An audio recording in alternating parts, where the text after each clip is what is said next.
পুজো মানেই জমিয়ে খাওয়া, পুজো মানেই বিরিয়ানি, আর অবশ্যই বিরিয়ানির সঙ্গে থাকছে চিকেন চাপ। নমস্কার বন্ধুরা, আমি শ্রাবন্তী, আপনারা দেখছেন কিচেন ক্যানভাস। আসুন দেখে নিই কীভাবে আমরা সহজেই চিকেন চাপ বাড়িতেই বানিয়ে নিতে পারি। তাহলে শুরু করা যাক। আমি এখানে চিকেন চাপ বানানোর জন্য প্রথমেই একটা মশলার মিশ্রণ বানিয়ে নিচ্ছি। এর জন্য মিক্সার গ্রাইন্ডার জারে আমি নিয়ে নিচ্ছি 2 টেবিল চামচ পোস্ত।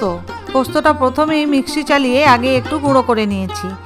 এরপরে যোগ করে দিচ্ছি ভিজিয়ে রাখা 2 টেবিল চামচ চারমগজ। আমি কাজু বাদামও ভিজিয়ে রেখেছিলাম 2 টেবিল চামচ মতো, সেই কাজু বাদামও এখন এতে যোগ করে দিচ্ছি।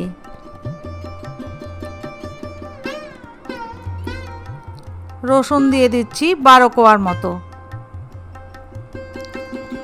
যোগ করে দিচ্ছি 1.5 ইঞ্চি পরিমাণ আদা। আদাটাকে আমি একটু ছোট ছোট টুকরো করে মিক্সিতে যোগ করে দিচ্ছি। নিয়ে নিয়েছি 1.5 খানা মিডিয়াম সাইজের পেঁয়াজ। পেঁয়াজটাকেও অল্প একটু ছোট ছোট করে আমি মিক্সার গ্রাইন্ডার জারে যোগ করে দিচ্ছি। এবারে এই মশলাটা পিষে নেওয়ার জন্য আমি জলের পরিবর্তে নিয়ে নিচ্ছি 150 গ্রাম মতো টক দই। দইয়ে যেহেতু বেশ জল রয়েছে, তাই আলাদা করে আর জল মেশালাম না। এই দইটা দিয়েই সমস্ত কিছুকে ভালো করে বেটে নেব। যোগ করে দিচ্ছি নুন 1/2 চামচ, আর লাল লঙ্কার গুঁড়ো দিয়ে দিচ্ছি 1 চা চামচ। যোগ করে দিচ্ছি কাঁচা লঙ্কা 6টা। হলুদ গুঁড়ো মিশিয়ে নিচ্ছি 1 চা চামচ। দেখুন আমি মশলার মিশ্রণটা রেডি করে নিয়েছি। এরপর আমি 600 গ্রাম মতো চিকেন ভালো করে ধুয়ে পরিষ্কার করে একটা বোলে নিয়েছি। এরপরে আমরা যে মশলাটা বেটে নিলাম, সেই বাটা মশলাটা এই চিকেনের সঙ্গে যোগ করে দিচ্ছি। আমি কিছুটা বেসন শুকনো কড়াইতে ড্রাই রোস্ট করে রেখেছিলাম, 2-3 মিনিট নেড়ে চেড়ে। এখন যোগ করে দেব সেই ড্রাই রোস্ট করা বেসন 2 টেবিল চামচ। এতে বাইন্ডিংটা খুব ভালো হয়। আপনারা বেসনের পরিবর্তে ছোলার ছাতুও ব্যবহার করতে পারেন। এরপরে আমি যোগ করে দিচ্ছি 2 চামচ ঘি। আপনারা চাইলে সাদা তেলও ব্যবহার করতে পারেন। এরপরে নুন দিয়ে দিলাম 1 চামচ। সব কিছুকে আমি ভালো করে হাত দিয়ে মেখে নিচ্ছি। এই রান্নায় যাতে চিকেনটা খুব ফ্লেভারফুল হয়, তাই আমি এখানে যোগ করে দিচ্ছি 1 টেবিল চামচ গোলাপ জল, দিয়ে দিচ্ছি 1 টেবিল চামচ কেওড়ার জল,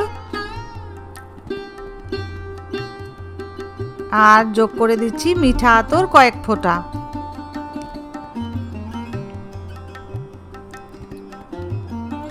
আমি এখানে চাপের জন্য একটা স্পেশাল মশলা বানিয়ে নিয়েছি। এই ড্রাই রোস্ট করা মশলাটা দিয়ে দিচ্ছি 1 চামচ। এরপরে আবার এই সমস্ত কিছু দিয়ে চিকেনটাকে ভালো করে মেখে নিচ্ছি। এইভাবে চিকেনটাকে মেখে ওভারনাইট রাখতে পারলে খুব ভালো হয়। অন্ততপক্ষে 3-4 ঘন্টা ম্যারিনেট করে রেখে দেবেন। তাতে চিকেনটা খুব সফট হবে আর খুব জুসি হবে, এবং চাপের টেস্টও হবে অসাধারণ। আমি এখানে চিনিটা প্রথমে অ্যাড করতে ভুলে গিয়েছিলাম, এখন দিয়ে দিচ্ছি 1 চা চামচ চিনি।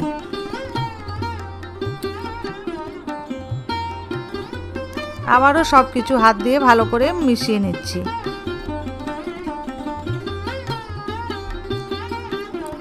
এরপরে একটা প্যান বসিয়ে দিয়েছি। প্যানে বেশ কিছুটা সাদা তেল নিয়েছি। যোগ করে দিচ্ছি 2 টেবিল চামচ ঘি। একে একে চিকেনের পিসগুলো সব আমি তেলের ওপরে যোগ করে দিচ্ছি। এই চিকেনের পিসগুলোকে মিডিয়াম ফ্লেমে উল্টে পাল্টে 3-4 মিনিট ধরে একটু ভেজে নিতে হবে। লো ফ্লেম রাখার দরকার নেই, একটু মিডিয়াম হলেই ভালো হয়। চিকেন পুরোপুরি সেদ্ধ না হলেও চলবে। ভাজা ভাজা মতো হয়ে গেলে এবারে একটা প্লেটের ওপরে চিকেনের টুকরোগুলোকে আমি তুলে নিচ্ছি। এই রান্নাটা দেখতে গেলে এমনিতে খুব সোজা। এই রান্নাটাকে আমরা 3টে পর্যায়ে ভাগ করে নিতে পারি। 1টা ম্যারিনেশন পর্ব, 2 হচ্ছে চিকেন ভেজে নেওয়া পর্ব, আর 3 হচ্ছে গ্রেভি তৈরি প্রসেস। আমাদের চিকেন ভাজা হয়ে গিয়েছে। এরপরে আমি বেশ কিছুটা তেলও কমিয়ে নিয়েছি। এবারে যেটুকু তেল রয়েছে তাতে যোগ করে দিলাম আরও কিছুটা ঘি। চিকেন ম্যারিনেশনের জন্য যে মশলাটা তৈরি করেছিলাম, এরপরে যোগ করে দিচ্ছি ওই ম্যারিনেশনের মশলাটা। এই মশলাটাকে আমরা ভালোভাবে কষিয়ে নিচ্ছি। এটা একটা স্লো কুকিং প্রসেস। যত ধীরে ধীরে কম আঁচে রান্নাটাকে করতে পারবেন তত বেশি চাপের টেস্টটাও হবে। আমি এবার এটাকে মশলাটাকে নেড়েচেড়ে ভালো করে কষিয়ে নিচ্ছি। এই সময় আঁচটাকে একদম লোয়ে রাখবেন। দেখুন আমার মশলাটা কষানো হয়ে গিয়েছে। এরপরে আমি ওই বাটি ধোয়া জল কিছুটা যোগ করে দিচ্ছি। আমার চ্যানেলে যারা নতুন বন্ধু তারা প্লিজ সাবস্ক্রাইব করে সবাই আমার পাশে থাকুন আর এবার পুজো জমিয়ে উপভোগ করুন। আবারও সব কিছু ভালোভাবে মিশিয়ে নিচ্ছি। চাপ বানানোর জন্য আমি ছোটো এলাচ, সাজিরা, সামরিচ, দালচিনি, জয়িত্রী আর জায়ফল ড্রাই রোস্ট করে একটা মশলা বানিয়ে নিয়েছিলাম। এরপরে আরও একটু জল যোগ করে দেব। যতটা কনসিস্টেন্সির গ্রেভি আপনারা চাইছেন সেই অনুযায়ী বুঝে জলটা দেবেন। আমি এখানে একটু মাখো মাখো ধরনের করব, তাই আরও একটু অল্প পরিমাণ জল যোগ করে দিচ্ছি। আবারও সব কিছু ভালোভাবে নেড়ে চেড়ে নিচ্ছি। এবারে এটাকে ঢাকনা চাপা দিয়ে রান্না হতে দেব যতক্ষণ না এটা ভালোভাবে ফুটে আসছে। দেখুন আমার তরকারিটা ফুটে গিয়েছে, ঢাকনা খুলে দিলাম। তেলটাও আলাদা হতে শুরু করে দিয়েছে। কাজু দেওয়ার কারণে মশলাটা তলায় একটু লেগে যাওয়ার প্রবণতা থাকে, আবার তাই খুন্তি দিয়ে ভালো করে নেড়ে নেড়ে দিচ্ছি। এরপরে আমরা যে চিকেনগুলো ভেজে রেখেছি চিকেনের পিসগুলো এতে যোগ করে দেব।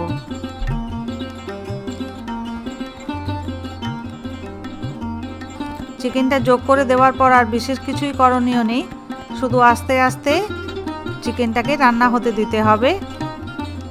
একটু সময় নিয়ে চিকেনটাকে চাপা দিয়ে দিয়ে রান্না হতে দেবেন, তাতে দেখবেন চাপের টেস্টটা অসাধারণ হবে। আমি ভেজে রাখা চিকেনের টুকরোগুলো যোগ করে দিয়েছি আর চিকেনের টুকরোগুলো গ্রেভিটা দিয়ে কভার করে দিয়েছি। এরপরে একটা ঢাকনা চাপা দিয়ে দেব যতক্ষণ না চিকেনটা ভালো করে সেদ্ধ হয়ে আসছে।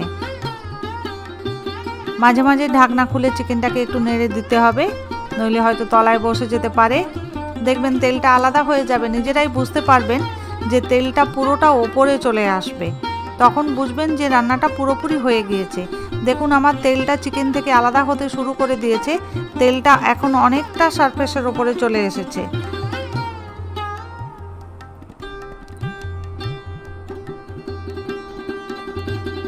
এইভাবে আপনারা একবার বানিয়ে দেখবেন, দারুণ স্বাদের চিকেন চাপ তৈরি হয়ে যাবে আর রেস্টুরেন্ট থেকে কিনে আনবার দরকার নেই। এই পর্যায়ে আপনারা এসে নুনটা একবার চেক করে নেবেন। আমার কিছুটা নুন কম মনে হচ্ছিল, তাই আরও কিছুটা নুন আমি যোগ করে দিলাম। আর মিষ্টিটাও আরেকবার চেক করে নেবেন, দরকার হলে আরও কিছুটা চিনি দেবেন। একটা ঢাকনা চাপা দিয়ে আরও 10 মিনিট রান্না করে নিয়েছি। 10 মিনিট বাদে দেখুন চিকেন থেকে তেল একদম সারফেসের উপর চলে এসেছে। আমাদের চিকেন রান্না রেডি। আমি ওপর থেকে আরও কিছুটা চিকেন চাপের জন্য যে মশলা রেডি করে রেখেছিলাম সেটা উপর থেকে ছড়িয়ে দিচ্ছি, আরও 1 চামচ। আমি ডেসক্রিপশন বক্সে এই চিকেন চাপের মশলার ডিটেলটা দিয়ে রেখেছি, আপনারা দেখে নেবেন। ড্রাই রোস্টেড মশলাটা দিয়ে দেওয়ার পর আমি আবার একবার খুন্তি দিয়ে ভালো করে সব কিছু মিশিয়ে নিয়েছি। আমাদের চিকেন চাপ একদম তৈরি। আমি এবারে ফ্লেমটা অফ করে দিচ্ছি আর একটা ঢাকনা চাপা দিয়ে এই চিকেনটাকে সেট হওয়ার জন্য আমি 10 মিনিট রেখে দিয়েছি। 10 মিনিট বাদে আমি এটা সার্ভ করে নিয়েছি। আজ তাহলে এই পর্যন্তই, দেখা হবে আগামী দিন আরেকটি নতুন ভিডিও নিয়ে। সবাইয়ের জন্য রইল শারদীয়ার প্রীতি, শুভেচ্ছা এবং ভালোবাসা। সবাই জমিয়ে পুজো উপভোগ করুন, ভালো থাকুন, সুস্থ থাকুন। ধন্যবাদ।